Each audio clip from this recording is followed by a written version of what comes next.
Yeah. And we are live. We're back, everybody. Hey Um, guys, we're back. So so yes, yeah, so it still has to end at the top of the hour though. So all right, go for it, and then we'll field all right. questions afterwards, and you guys enjoy the show. Yeah, definitely. So guys, I'm sorry about the connection issues before. Don't know why they happened, but what we were doing is we were trying to discuss about culture and how culture impacts outsourcing, right? And we talked about how outsourcing is great. 86% of the game development studios partake in outsourcing. And in a $160 billion industry, this means that is a lot of work and a lot of money. But at the same time, we also see that a lot of outsourcing studios fail in the execution of their project. We see that a lot of clients lose hundreds of thousands of dollars, sometimes even in the millions. We also see that a lot of major game development studios shy away from outsourcing and work for higher teams, primarily because they've heard like scary stories as to how someone else's project went horribly wrong. And now I'm not here saying that all work for hire projects are executed flawlessly and smoothly.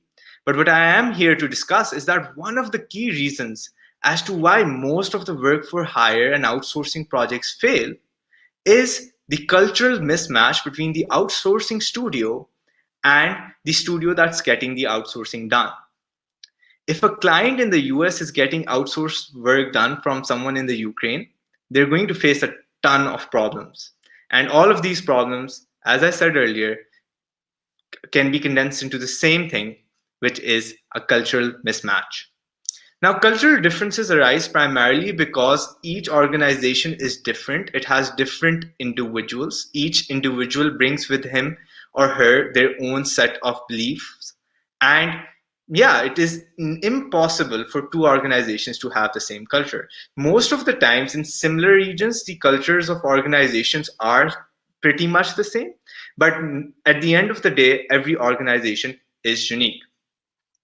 The key here, the key to successfully executing a outsourcing project is to first identifying how the culture varies between your own organization and your partner organization. And then once you've assessed these cultural differences, what you need to do is that you need to proactively play a role in order to reduce these cultural differences. And yeah, if you manage to overcome these cultural barriers, you can indeed successfully execute any work for hire project until or unless the team does not have the capability to execute it. So cultures vary, as we've talked about. And now we need to understand how can we assess the culture of the partner organization that we're in talks with or that we want to work with. And this goes for both the person who's getting the outsourced work done and the outsourcing studio, because both parties need to make a proactive effort. So the organizational culture of any studio or company is primarily affected by two variables. There are internal factors and there are external factors. The internal factors which dictate the organizational culture stem from the leadership, stem from the recruitment practices. And it is also the quickest and easiest way your partner you can assess your partner organization's culture. Basically, just directly talk to the top dogs of that company. See how they operate, check how they go about their deals and commute their business. Most organizational cultures are severely impacted by the top level management. They say birds of feathers flock together. And the CEO of a company will have his own mindset, his own unique DNA trickle down through the HR processes. And the overall company culture is going to be a reflection of the CEO's culture, right? The second thing is that if you are, for instance, talking to a business director of an outsourcing firm and they feel as if that you're not good and that you are unprofessional or horrible to deal with, chances are that you can expect the same type of attitude from the other members of that organization, right? So the top level management always dictate how the rest of the organization is going to function. Now, that is one. These are the internal factors which influence the culture of an organization. The external factors, which influence the organizational culture, are a bit more difficult to assess, but they do play a huge role. Simply put, the culture of the region that the organization is working in will also impact the work done uh, and by the citizens of that area. This is something that you can very quickly check up by doing a Google search. You can find out where is a company situated, where is religion, where is what type of religion they are practicing. For example, in a Muslim country, an organization is going to primarily have Muslim workers. Now, Muslims take five breaks a day for 20 minutes to pray. And there's very little you can do about it, but at the same time, it's essential as a person who wants to partner with some other organization to know about it. Now, does this mean if a worker is taking five breaks a day for 20 minutes that the person is not going to get their work done? No, absolutely not. But at the same time, it is essential for the partner organization to be aware of this. Another thing that affects another external factor that affects the organizational culture is also the economic state of the company. Getting work done in third world country organizations in third world companies can be very cost effective. These people are sharp and they know the development process, but at the same time, you need to understand that the reason you're getting such cheap rates is because the cost of living in these areas is very low. And you cannot then expect the level of professionalism or sophistication that a person will portray when they are, let's say, working from a first world country. It's simply because a person working in a third world country has never had an experience working on such a project or with such big numbers or with such high expectations. They'll be up for the challenge, the person who's working from the third world country, but you'll also have to guide them and make them understand as to how they can go about executing this project. Because you need to understand that these people, these individuals live off on $5 a day, lower than the minimum wage in most countries that get outsourcing work done. Right? So external factors such as religion, the state of economy, the politics of a country really also impact the organizational culture, and you need to know about these things, right? In order to have a fruitful relationship with your partner company. Now, I'd like to talk a little bit about how it is working with, let's say, a Pakistani team if you're in the West. And the reason I'm going to talk about Pakistan specifically is because, as I mentioned earlier, every organization has a different culture. But organizations within the same region usually tend to have a lot of overlapping similarities.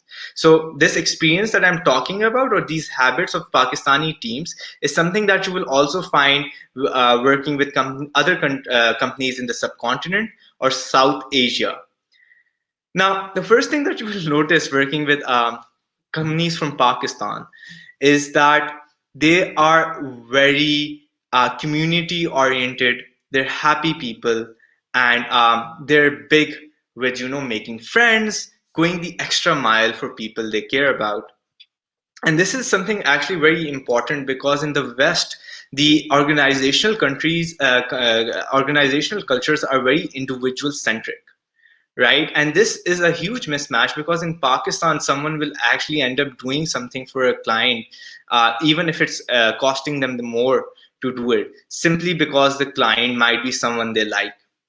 At the same time, what you will see that organizations or cultures in Pakistan also talk about, also are very formal in the way they talk or address other people, and that is because in Pakistan and in South Asian countries, hierarchy is very important, right? Quite often, you'll see that a Pakistani developer or an artist is going to call you sir or boss.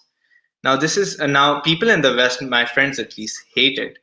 But there's a reason they're using these words. And the reason is that they have been conditioned to respect authority and hierarchy since they were kids. So this is something that you as an outsourcing partner need to take into consideration when you're working with these people, right? Now, one other thing that you might note from especially working with Indian or Pakistani clients is that we know English a bit. half decent at least, better than, let's say, Ukrainians or Russians. And the reason behind that is our colonial history. But the more important point to note here is this: just because we can speak English to some extent does not mean we understand you, right? So I had a developer the other day who was talking to a client, and it was early morning, and the client came up to him and he was like, "Hey, what's up? Did you have your morning coffee yet?" And the developer was a bit shaken by this statement, and he was like, "No."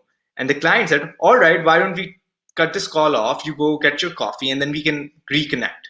And the developer actually ended up doing that. And he comes up to me and he tells me what happened. And I'm like, "Man, did you have your morning tea? It's all right. Like, go back to the call." Like, because these are misunderstandings that happen primarily because there's a cultural mismatch. In Pakistan, we don't drink coffee, we drink tea. The developer did have his morning tea, but he did not understand what the client meant when he said, "Did you have your morning coffee?"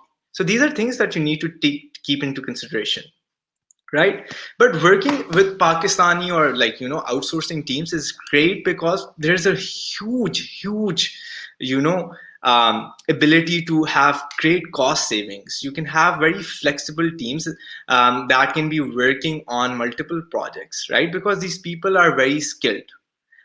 The workforce is very competent, but the only thing they lack is experience, and experience working on big projects. And that is primarily because of the internal and external factors I've talked about. And that is also because a lot of teams shy away from outsourcing and trusting teams in Pakistan or India with their work. And ultimately, if these cultural barriers weren't there, the trust would be higher and Pakistani teams and Indian teams would be doing much better work.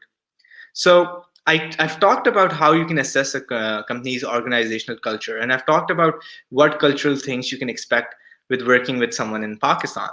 So the next thing I'll talk about is how do you overcome these cultural barriers that you face during outsourcing? Well, the first thing you need to do is you need to understand the basics about your partner's organization. Where is the partner company operating? What work timings do they have? Which holidays do they practice? What's the code of conduct of your partner organization? Are they formal or are they informal?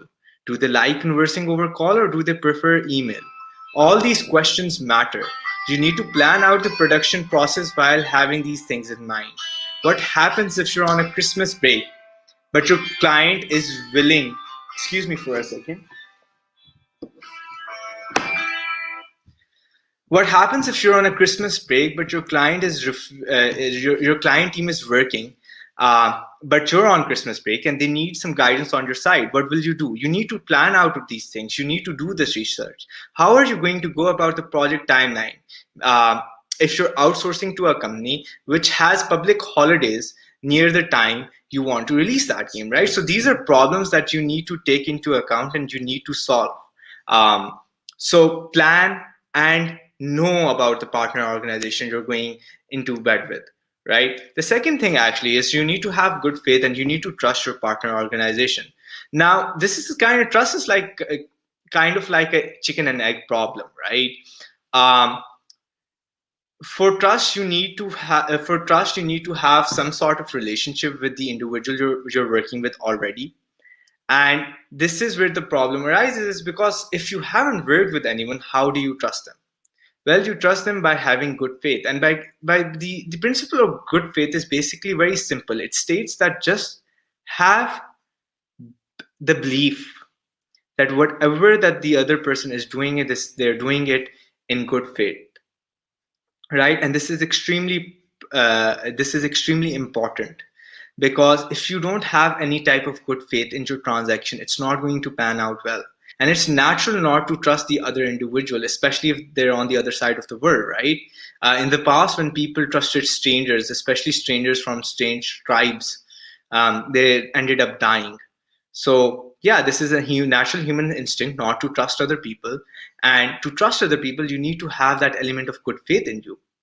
So once you have that good faith, and the question then arises is what makes a trustworthy relationship, or how do you get someone to trust you, right? There's so many cultural barriers. There's so many different ways that both you and your partner organization look at the world from? And the answer to that is actually very simple. Just be trustworthy. Don't lie. Don't have never make a white lie. Don't exaggerate. Do not even lie of omission, right? If you have 70 people in your team, don't say you have 80 people in your team. If you if you want to start work on Wednesday, don't say you're going to start work today. If you know that the payment is going to come on the 3rd of, let's say, March, don't say that it'll arrive on the 1st. If you have only one console game, say you have one console game, not multiple. Always be honest and truthful, and this will automatically work towards breaking cultural barriers, right? Good faith and trust, very key elements. The second thing is that you need to start listening, right? Always listen first what regarding all the needs and wants of your partner organization. Make sure you understand and then take your time and respond to your partner organization. This is very essential. A lot of the times what happens is that cultural differences come into play and people stop empathizing with the other team, right? The developer messed up a project deadline. Now the client becomes even stricter and starts imposing on the developer's liberties, right? The better way to go about it is to listen as to why did that problem happen and how can you go about, right, rectifying this problem. Over communication is also a very good way to solve this problem. Is just talk about everything, even if it's annoying, even if you're busy, just talk it out, right? Listen and talk it out. This will indeed help breaking a lot of culture's barriers. The third thing is that you need to know how to have difficult conversations. Having a difficult conversation before you need to have much more difficult conversations is key. Part of having a difficult conversation is you very clearly setting expectations with your outsourcing partner. What's the first milestone, for instance? How will we tackle delays? How are we going to work during Christmas if you're on holidays? How are you going to meet deadlines if you're going to be taking 2 3 hours off every day and you're going to be praying along at those times? How are we going to uh, finish up on this project if you're not understanding what I'm trying to say, right? So these are very essential conversations to have, and it's better to have difficult conversations sooner rather than later, right? And this really helps solve a lot of problems that arise due to cultural reason. Ask the developer if they're okay drawing that new semi-nude anime character. Not the developer, so the artist, sorry. Cultural, ask those difficult questions. Then other important thing is that you need to make sure that all decisions are in writing. Any change of scope, any decision on art direction, everything must have a paper trail, right? And this is actually more of effective communication, but effective communication is actually the one ring that enables you to break all cultural barriers. If everything is on paper, your outsourcing team cannot deviate from what they said. If they've said that they will work through their holidays to get this done, it should be on paper so that you can hold the partner organization accountable. Our rule is if it isn't in writing, right? At FRAG, this is what we believe. If it isn't in writing and shared by both parties, it was never decided. So that is why clients from day one working with us know that everything needs to be in writing, and this is something both parties needs to pursue. And if they do it, it will be of great benefits in the long run. And lastly, showed on another way to overcome cultural barriers is to, and this is also communication barriers that come into play here, is just simply show people what you want. Don't tell them. If you're saying if you've had have you had your morning coffee, like the person on the other hand might not understand that. Be like, are you awake? Are you in your senses? Are you thinking sharply right now? Right? So be more visual, showcase exactly what you want. And again, this is a part of effective communication, which in turn helps break cultural barriers. then you should always have things like daily project management reports, weekly conversations, and you need to take every chance you can have to communicate with the other side. Uh, and this is very essential. Over communication is much better than under communication or no communication.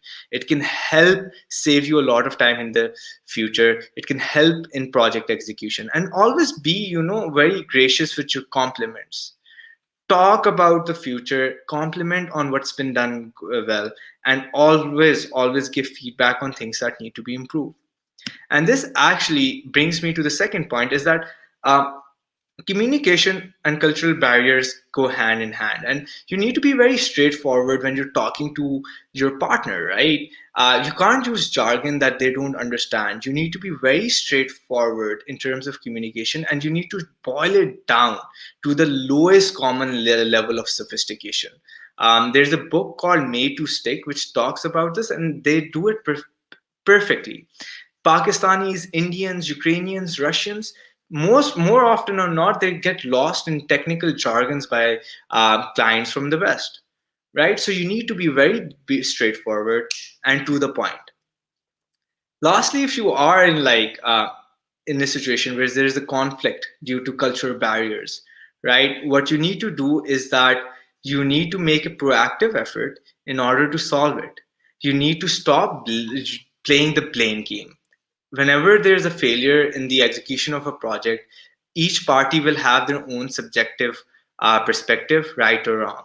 You need to take um, turns to listen, and you need to make sure that you follow a process, right, that enables a de-escalation.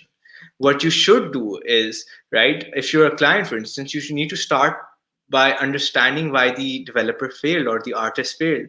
You need to understand, right, why this problem happened. And the developer and the artist also need to understand the client's state of mind, right? What's happening on their side, on the client side? Why are they so upset? Then you need to, the client at least needs to, propose a certain solution, and the developer and artist also need to propose solutions on their from their own side and give them alternates, right? This needs to be a two-part process where both sides need to take responsibility and move towards a solution rather than escalating a problem. And trust me, that never pans out well, right? You always need to be sure that the cultural differences that are in play in your partner organization are not the reason as to why this project is failing. And you can only do that by proper communication, by understanding what that side is doing, saying, by over communicating. And when there does appear to be faults, right, you need to recognize them, and you need to also recognize faults from your own side. And these are just a few tips that you can use in order to prevent these cultural barriers from affecting your project. To end my talk, all I'd like to say is that I was a gamer since I was 6. I was introduced to Pokemon by my brother, and ever since that, and then I've played games, a game or two every day of my life. And I'm pretty sure most of you in this industry who are um, working with game development have a similar story. And I can with absolute certainty say that people doing in these outsourcing groups and who provide remote work for hire, have that same story if they're in this industry, right? So intrinsically, we're all the same. We all are in this industry for our passion for games. And yeah, outsourcing can be great if it's done right. And with that, I would like to end my conversation. And if there are any questions, I'd love to have them. Thank you. Hey there. Thank you so much. That was a great presentation. And you know what? I apologize for the tech issues. That happens sometimes, when you do stuff online, there's just problems. So if anybody has any questions, feel free to drop them into chat. But otherwise, you and I can have a conversation. So when someone is Definitely. looking for an outsourcing company, right, there's a lot of options. So like what kind of things should a client look for, right? So it really depends as to what type of project the client wants to get done, right? how big is the project, what's the scope, because I wouldn't suggest that clients outsource like $1 million projects to these outsourcing companies which aren't operating either in Europe or the US. And the reason behind that is very simple, because depending on the type of project, you can see the type of outsourcing company that you want, right? For high scale, so the first thing that, for instance, you'll have to take a look at is what is the portfolio of that existing company, right? Have they worked on something similar? The second thing you need to look at is what are the processes in place in that company that prevent that these cultural barriers from actually impacting the project, right? A lot of outsourcing companies understand that there are communication barriers. Are they making a proactive effort to solve these problems, right? Is the outsourcing company you're planning to give your project to, are they asking the right questions? Are they very acting in a very fast and hastily manner where they just want that project? Is the outsourcing company actually understanding the problem I am putting forward to them? Is the outsourcing company coming up with creative and innovative solutions as to how to go about my project?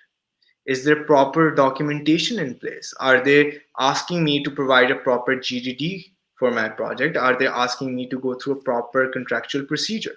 All of these things are something I personally, as a client, would look at if I'm planning to outsource my project, right?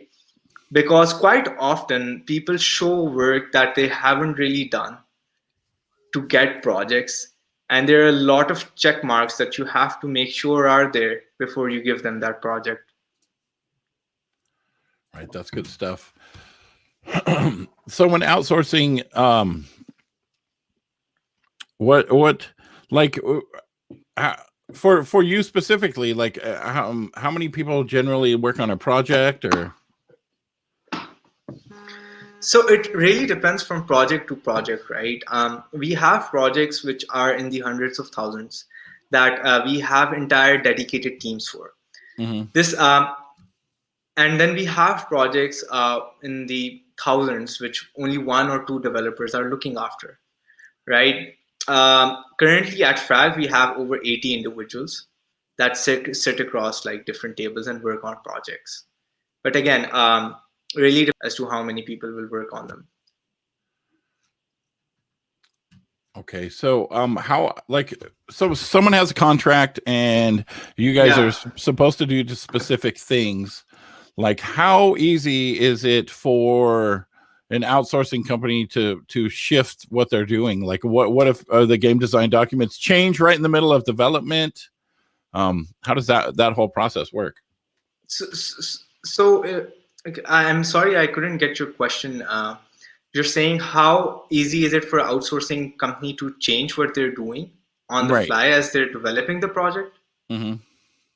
Yes. Really? Okay. So it's actually so it really depends if the company in question has agile processes in place, right? It By agile processes, I mean they have this ability to change scope or change the development according to the new requirements that the client has given on the fly. And for that, it really depends if you have a proper project management and QA team in place that enable this process to happen, because it's really not that easy actually. Developers get confused, especially developers in Pakistan, primarily because they're not used to these processes. They like everything in written and they plan their entire development process around it. If you keep on giving them new ideas or new things to do, they'll get confused. Mm-hmm. So it's something that we do quite often here at Frag. But then again, you need to have proper processes for that. You need to have a project manager there who makes sure that it happens seamlessly and efficiently. And again, I personally suggest that people, this is the game development, this is bound to happen, a change in scope. But the initial requirements of the project should always remain the same. You could have different future additions and subtractions, right? Certain minor changes. But if you're really changing the core concept of the game completely, then agile becomes really difficult to execute. Right. That totally makes sense. Oh, we have a comment here from Toby on YouTube. He says, "Thank you very much for your talk." This isn't a question, but I just wanted to pop this comment in there. "We are probably not going to outsource anything soon for our game, but these tips are really helpful for my second job where we are outsourcing work to India." That's awesome. We have a question here from Mechalina on YouTube. "Can you describe the typical process, project management for projects, weekly reviews, gating items? How much time should I, the client, spend to dictate to managing the outsource company?" That's a lot of So questions, it right? really, yeah. Okay, so I'll try breaking them down. Can you describe the typical process of project management for projects? Right. So there isn't any typical process. Again, this is the part where you need to be sound enough to understand how much effort you need to put in. Right. So it really depends from outsourcing company to outsourcing company. What type of project managers and how experienced the project managers are on their side, right? Typically at Frag, what we do is that we have weekly meetings with our clients. And we have weekly meetings because they kind of hit the sweet side. Not a lot of communication, not a lot of under communication, just the right amount. Weekly reviews are essential, I believe, but for larger projects, you can have monthly reviews. Again, really depends on the type of client you are and the type of team you're working with, right? We have clients that check with us on a daily basis, and then we have clients that check with us on a monthly basis. Either way, it is our job because we always try to take that extra step to prevent these cultural miscommunications from happening. Uh, we change ourselves, our project management processes according to our client, right? So if our client wants to talk a lot, we have daily meetings with them. If they don't, we have weekly or monthly meetings with them. Again, this is at your discretion as to how much you want to micromanage the outsourcing company. Ideally speaking, if you have a big enough project, you should be giving it to a team that can execute it by itself completely in your absence, because that is one of the perks of outsourcing work, right? You do not have to micromanage different resources. If you're not giving work to an outsourcing company, you can also hire freelance developers and artists to do your work. The only difference between an outsourcing company and hiring people individually is that the outsourcing company is taking responsibility for that project management and QA process, right? So as ideally as a client, you should only be dedicating as much time as you want to the project, provided as long as you've provided all the instructions at the start and they're clear. You shouldn't be dedicating any more time than you want. Again, there are a few caveats to this. If the project managers from the other side of the table are asking you relevant questions, then you need to dedicate as much time required to answer those questions in order to have the project executed effectively. I hope that answers your questions. That is good stuff. Okay, so we have some questions in the Discord here. One of them is, what are some good questions to ask when you're hiring an outsourcing studio? Really? Okay, so I'm going to go off the that here, and I'm going to talk about actually an article we once wrote, right, at Frag. And those were that article actually dictated 10 tips that you need to know when you are looking for an outsourcing studio. I will link it to for you guys to go through, or you can check it out at fraggames.com, our blog. But the first thing that you need to ask is that so questions that the client needs to ask. The client does not necessarily need to ask. Obviously, it's the portfolio, right? You need to check whether the game studio in question has made the project or similar games to your project. Then you need to talk about their technical expertise. What technology stack are they going to be using? Then you need to ask about how many resources are they going to deploy on this. And then you need to ask about a cost breakdown and a work breakdown structure from the outsourcing team before you give them the project. And this is actually something we at Frag do. Whenever someone comes to us with a project, we make a timeline for them. We make a work breakdown structure for them, right? And these are all the things you need to know. You need to also check whether the client or whether the outsourcing company is asking the right questions. You need to see if whether the laws and regulations in place. So, for instance, we can't develop casino games in certain countries, right? Um, we can't develop certain type of content here in Pakistan. You need to make sure that these things aren't present.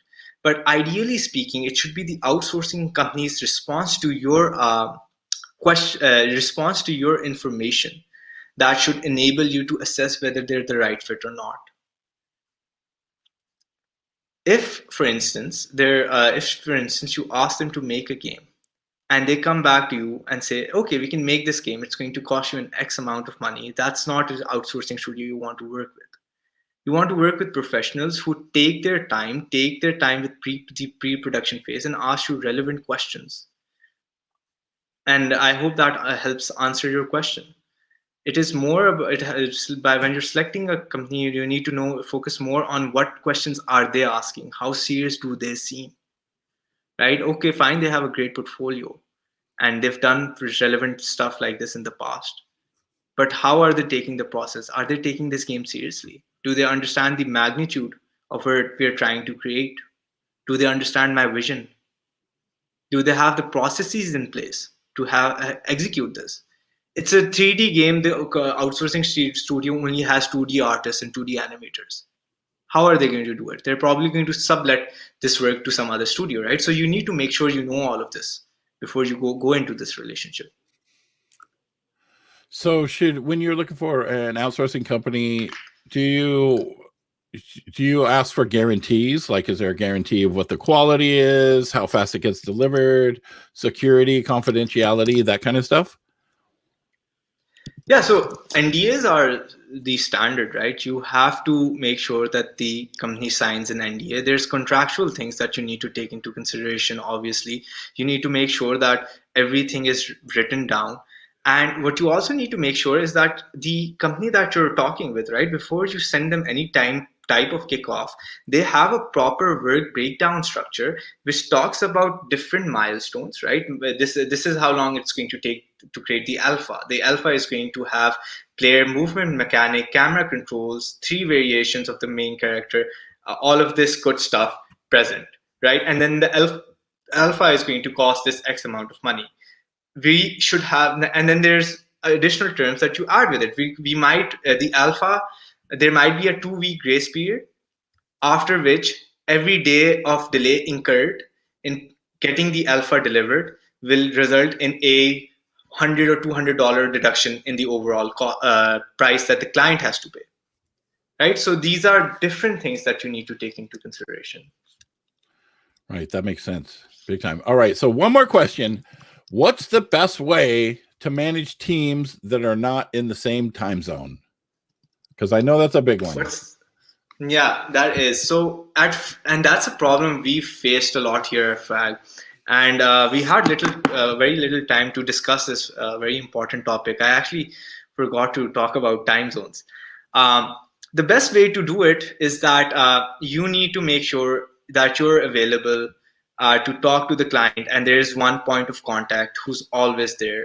At FRAG, what we do is that the BD rep, the business development rep is always online, right? Whether it's night or whether it's during the day. If you are in a 12-hour time zone difference, what you do is that you set a time with that BD rep or that particular resource from that outsourcing studio who is available during your time zones. And then the outsourcing company, if it's half good, they should enable that they should provide that service to you. Otherwise, if the outsourcing studio isn't ready to really do that, what you go about doing is that you wake up late at night and make sure you're available right. during their time zones, which is never pans out good. Or you could always also try, to find a middle ground. If it's a 12-hour difference, maybe you could take the call at 9 p.m. and your time, and the other company, the outsourcing company, can do it early morning at 9 a.m. Right, because but a single point of contact is essential. Right, because sending emails, like if I were to send you an email and then you would answer it tomorrow with a question and then I would respond to the question, then you might have, by the whole time, a simple conversation could have been had in 2 minutes. It's been a week. Exactly. Right? Yeah. Well, you know what? Go ahead. Yeah, so this is where you need to. This is something that you need to identify during the shortlisting process. Make sure that the outsourcing studio you're working with can operate in your time zone. Otherwise, it's going to be a ruckus. Yeah. All right. I like that. It's going to be a ruckus, everybody. So make sure you're doing it right. Well, thank you so much. This has been a super informative talk. I'm glad that we got you on here. I'm glad we got the tech stuff figured out. Yeah. Coming up next is, why do I always do this to myself? Coming up next, I just looked at it, but then my mind was totally thinking about outsourcing stuff. Coming up next, we have, where are we here? We got Chris Failer, Marketing and Video Games WTF. What does that mean? WTF. It's not FTW, it's for the win. So that's coming up next. Thank you so much. If you guys if anybody has any questions, go in the Discord. And if you want to hang out there in the Discord, that would be awesome. But thank you so much. Have a good day, guys. Bye. Bye.